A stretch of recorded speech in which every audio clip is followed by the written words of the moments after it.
अस्सलामुअलैकुम, कैसे हो दोस्तों? ठीक हो? उम्मीद करने तुसी बिल्कुल खैरियत नाल होवोगे। अल्हम्दुलिल्लाह असी भी ठीक हाँ। और साडी अल्लाह के दुआ है कि सानू वेखण वाले जिथे भी रहिंदे ने हमेशा हसदे मुस्कुरांदे रहन। ऐसे ने एक दुआ दे नाल असी अपनी अज दी वीडियो दा आगाज करने आ।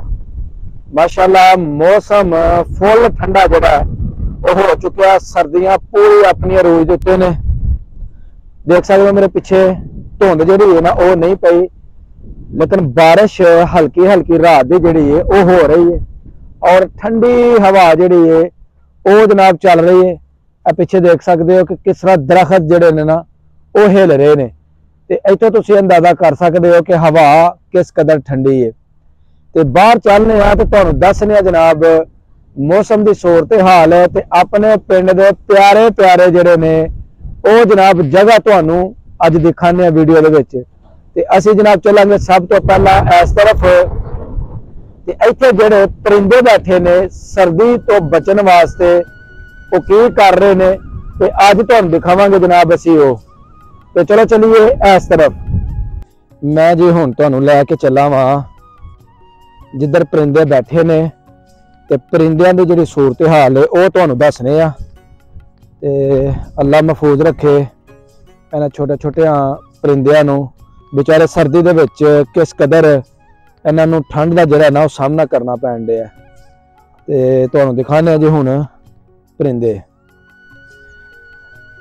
जी बेचारे सहमे होए जिहड़े परिंदे ने ना वो इधर बैठे ने पानी दे विच जनाब अपना रिजक तलाश करन दे ने।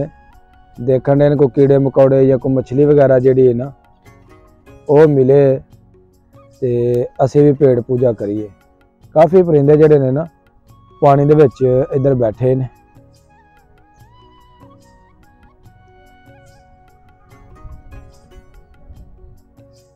सूरज बदलों के पिछे जिहड़ा वे वो वे ते इस तरफ बहुत सारे कौवे जिहड़े ने ना वो फिजा दे विच उड़ रहे ने।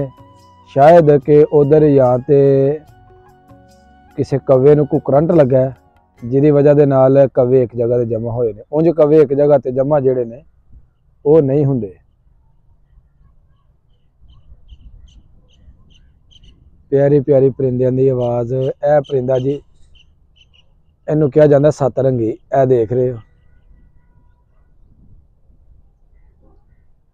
हर तरफ परिंदे ही परिंदे माशाल्लाह जी। बड़े खूबसूरत चिड़िया है जी देख सकते हो। ए वे चील।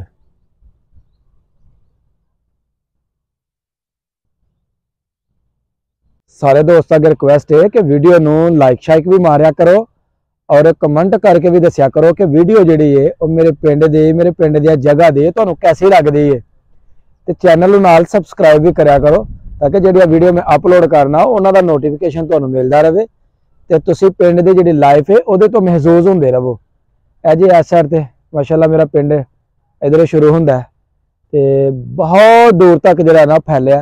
तो माशाल्लाह पिंड दी जिहड़ी खूबसूरती है वो बड़ी दीदनी है, वेखण दे लायक है।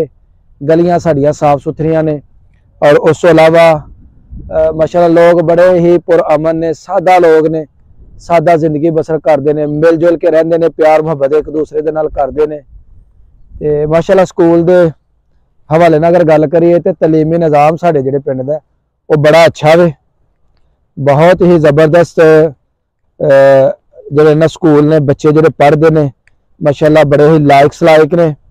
और उस तो इलावा पिंड दे विच जिहड़े सोशल काम ने ना वो माशाल्लाह बड़े हुंदे ने।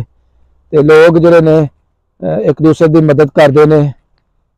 जिस तरह के पिंड दे विच ब्लड बैंक है, उस तो इलावा वेलफेयर सोसाइटी है, उस अलावा होर अपने मदद आप के तहत लोग जिहड़े ना बहुत ज़्यादा कम फलाही वो करते हैं।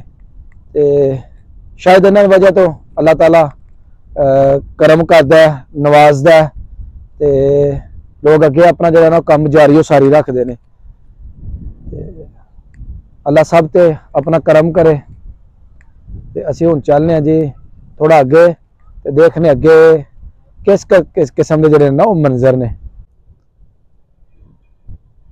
हवा जी ना काफ़ी ठंडी वो चल रही है और ठंडी ठंडी हवा दे नाल हल्की हल्की किते किते जिहड़ी है ना वो बूंदाबांदी वो भी हो रही है, किते किते कोई ना कोई कनी जिहड़ी है ना वो भी जनाब आ रही है।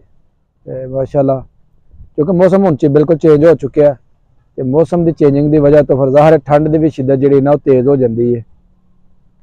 तो असीं तुहाडी गल करवाने जी साडे पिंड दे दोस्त ने, तो वो वेखने कि उन्होंने पूछने कि सर्दी की की सूरत हाल है, ठंड नूं इंजॉय करन दे हो या नहीं। तो आओ जी चलने असीं उन्हां दी तरफ। अस्सलाम वालेकुम अली साहब। जनाब की हाल है, ठीक हो? की गल अज काम ते नहीं गए? हाँ हाँ जी हाँ हाँ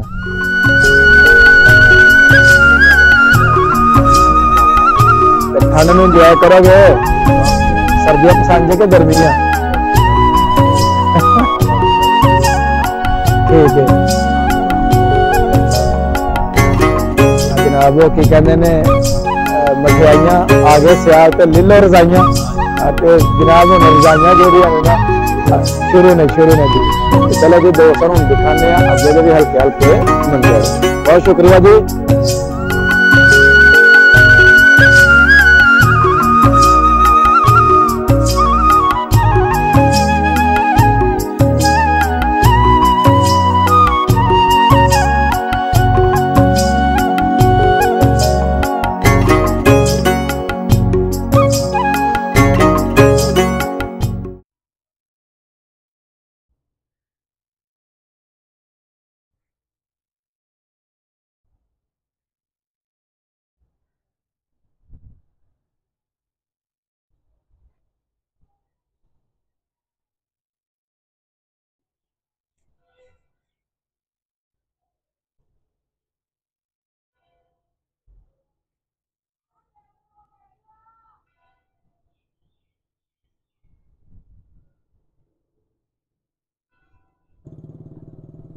साड़ी अज की वीडियो हो गई है मुकम्मल। अगर मेरी वीडियो लगे अच्छी तो मेरी वीडियो ने एक लाइक कर देना, और जो दोस्त मेरे चैनल पर नए ने वो जल्दी जल्दी मेरे चैनल को सबसक्राइब कर दो ताकि आने वाली वीडियो का नोटिफिकेशन तुहानू बर वक्त मिलता रहे। मैनू दो इजाजत, अल्लाह हाफिज।